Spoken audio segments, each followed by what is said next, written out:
పుట్టిన బిడ్డకి కొన్ని హక్కులు ఉంటాయి, ఇంకా బాధ్యతలు ఉండవు. ఎందుకంటే అప్పుడే పుట్టిన బిడ్డకి హక్కులు మాత్రమే ఉండడం అనేది మనం తెలుసుకోవాల్సినటువంటి విషయం. ముందు హక్కులతో జీవితం ప్రారంభమవుతుంది. ఎలాగైతే కడుపులో పడిన దగ్గర నుంచి మంచి ఆహారం తమ పొందే హక్కు ఉంది, మంచి మానసిక వ్యవస్థని ఏర్పాటయ్యే విధమైనటువంటి వాతావరణం ఉండేలా పొందే హక్కు ఉంది. తర్వాత పుట్టిన తర్వాత మంచి ప్రేమ, అభిమానం, ఆప్యాయత, అనురాగం, దగ్గరతనం, బాగా లక్ష్యం చేయటం, నిర్లక్ష్యం చేయకుండా ఉండటం, అశ్రద్ధ చేయకుండా ఉండటం, పట్టించుకోనట్టుగా ఉండడం, ఇటువంటివి ఏమీ లేకుండా బిడ్డకి హక్కులు ఉంటాయి. ప్రేమ పొందడం, జాగ్రత్తగా చూసుకోబడటం, లక్ష్యంగా చూసుకోబడటం, శ్రద్ధ చేయబడటం, ఆప్యాయత పొందడం, అలాగే దగ్గరతనాన్ని పొందడం, ప్రాముఖ్యతని పొందడం, విలువ పొందటం, ఇవన్నీ కూడా బిడ్డ యొక్క హక్కులుగా మనం చెప్పవచ్చు. బిడ్డకి బాధ్యత ఏమి ఉండదు. ఆ చిన్న నవజాత శిశువుకి బాధ్యత ఏమి ఉండదు. అది ముఖ్యంగా గుర్తించాలి. బిడ్డ తనంతట తాను చేయడానికి ఏమీ మొదలయ్యే వయసు కాదని ఖచ్చితంగా తల్లిదండ్రులు గుర్తించాలి. కాబట్టి బిడ్డ ఏవైతే హక్కులతో పుడతాడో హక్కులన్నీ తను నెరవేర్చుకునే వయసు కూడా కాదు. ఆ హక్కుల్ని నెరవేర్చవలసింది తల్లిదండ్రులే. కాబట్టి తప్పనిసరిగా తల్లిదండ్రులు ఆ హక్కులు నెరవేరుస్తున్నారా లేదా అన్నది వాళ్ళకి వాళ్ళు పరీక్ష చేసుకోవాల్సిందే. బిడ్డ యొక్క హక్కులన్నీ తాము నెరవేర్చుతున్నామా లేదా, బిడ్డని ప్రేమ పొందే హక్కుని ప్రేమిస్తున్నామా లేదా, సరైన లక్ష్యంతో పెంచుతున్నామా లేదా, శ్రద్ధ చేస్తున్నామా లేదా, పట్టించుకుంటున్నామా లేదా, ఏదైనా అసంతృప్తితో కొనసాగుతున్నామా, ఇంకా బాగుండేది అనే ఒక ఏమన్నా ఫీలింగ్స్ లాంటివి ఏమన్నా కొనసాగుతున్నాయా, లేకపోతే ఈ సమయంలో వీడు పుట్టకుండా ఉండే బాగుండేది అనిపించేది ఏమన్నా అనిపిస్తుందా? ఈ రకమైనటువంటి వ్యతిరేక భావాలు ఏమైనా బిడ్డ పట్ల ఉన్నాయా? ఇవన్నీ తల్లిదండ్రులు తప్పనిసరిగా గమనించు తీరాలి. ఎందుకంటే బిడ్డ హక్కులు పొందే సమయం అది. ఈ హక్కులు సరైన వ్యక్తిత్వాన్ని ఏర్పరిచేటువంటి సమయం అది. ఈ హక్కులన్నీ ఫుల్ఫిల్ అయితేనే, పరిష్కారం అయితేనే, పూర్తి అయితేనే బిడ్డకి సరైనటువంటి వ్యక్తిత్వం ఏర్పడుతుంది. ఒక ధైర్యం వస్తుంది, ఒక ఆత్మవిశ్వాసం వస్తుంది, ఒక భద్రతాభావం వస్తుంది, ఒక ఇతర విషయాలు తెలుసుకునే ఆసక్తి వస్తుంది.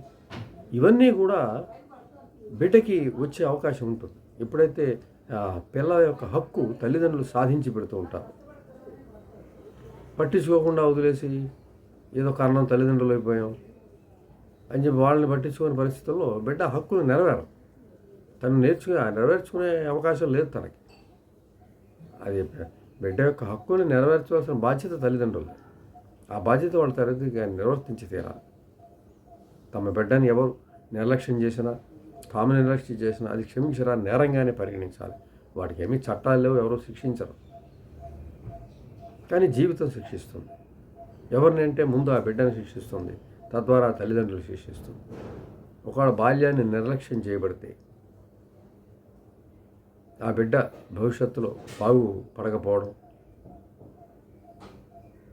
ఎదగకపోవడం, వ్యక్తిత్వపరంగా వెనకపడిపోవడం, చివరికి దుఃఖితుడు కావడం, డిప్రెషన్లోకి వెళ్ళడం, ఎవరితో మాట్లాడలేని పరిస్థితి, ఒంటరితనం కూరుకుపోవడం, ఇవన్నీ ఆ వ్యక్తి యొక్క జీవితాన్ని బలి తీసుకుంటే తర్వాత వారిని చూస్తూ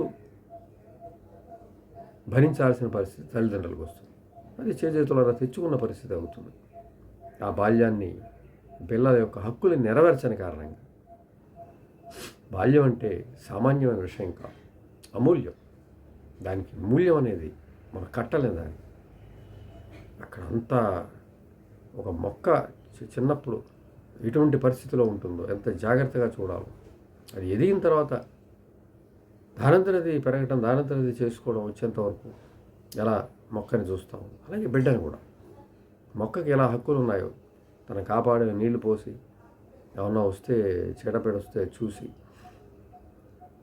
ఎండ నుంచి వాన నుంచి కాపాడుతూ దానికి రక్షణ చేస్తూ నెట్ లాంటివి కొడుతూ కర్రలాంటి ఆలన ఇస్తూ పాలన ఇస్తూ దానికి రక్షణ కలిగజేస్తూ ఎలా అయితే చూస్తామో బిడ్డ కూడా అదే పరిస్థితిలో చూడపడాలి. మొక్కకి ఎలా హక్కు ఉందో అలాగే నోరు లేని బిడ్డ కూడా నోరు లేని స్థితి ఆ స్థితి. దాన్ని ఏమీ నెగ్లెక్ట్ చేసే పరిస్థితి కాదు. తప్పనిసరిగా గౌరవించబడాలి, తప్పనిసరిగా ఇష్టపడబడాలి. నువ్వు ఏ పరిస్థితిలో కన్నా సరే, నువ్వు ఏ స్థితిలో కన్నా సరే వాడి హక్కుల్ని నువ్వు నెరవేర్చకుండా ఉండడానికి వీల్లేని పరిస్థితి, అది నేరం. ఆ నేరానికి శిక్ష జీవితం విధిస్తుంది భవిష్యత్తులో. అందులో నేరం చేసిన వ్యక్తులు ఆ బిడ్డ దానికి బలయ్యే పరిస్థితుల్లో వారిని చూస్తూ బాధపడే పరిస్థితి తల్లిదండ్రులకు వస్తుంది. చాలా ఫ్యామిలీస్లో గమనించడం జరుగుతుంది.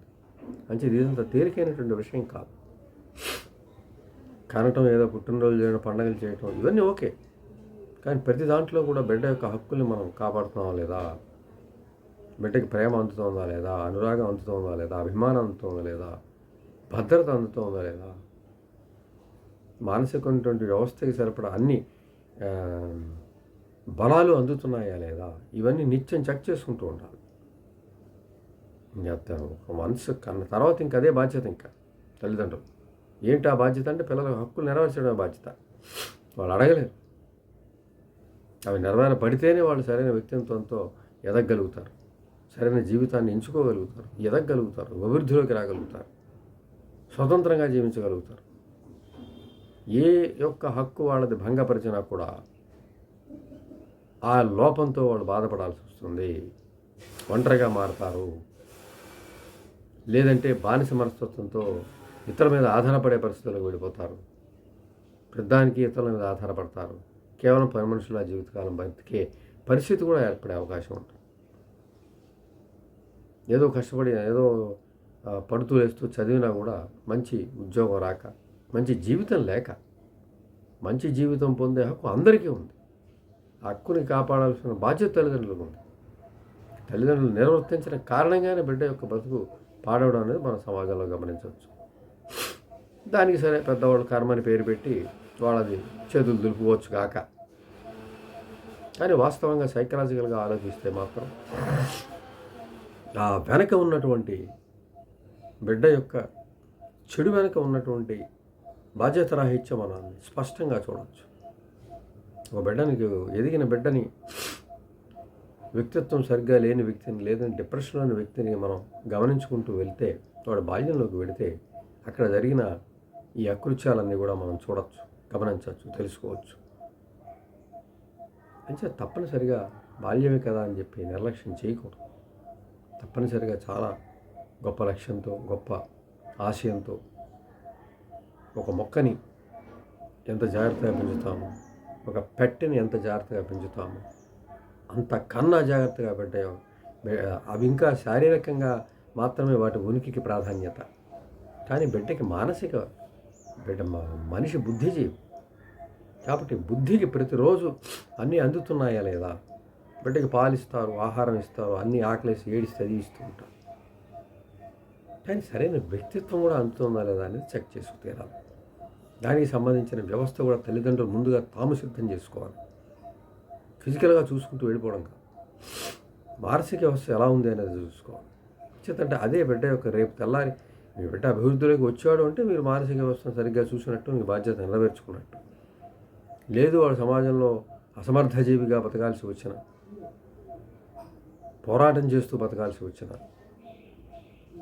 ఏ పనిని నిర్వర్తించలేని ఒక చేతగానితనంతో ఉన్న, ఇవన్నీ కూడా బాల్యంలో జరిగిన బాధ్యతారాహిత్యంగానే గుర్తించాలి. అదేమి కర్మ కాదు. అందుకని బిడ్డ యొక్క హక్కుల్ని నెరవేర్చవలసిన తల్లిదండ్రులు అని గుర్తుంచుకోవాలి. అవి నెరవేరిస్తేనే పిల్లల జీవితంలోకి, వృద్ధిలోకి వస్తారు, గొప్ప స్థితిలోకి వెళతారు, గొప్ప జీవితాన్ని అనుభవిస్తారు.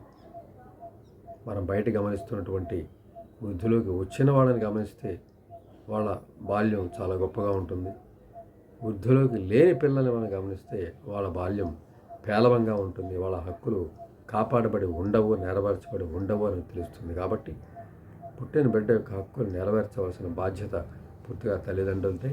ఆ హక్కులన్నీ 100% నెరవేరితేనే బిడ్డ సమగ్రంగా ఎదిగి ఉన్నతమైన వ్యక్తిగా రూపొందగలుగుతాడు.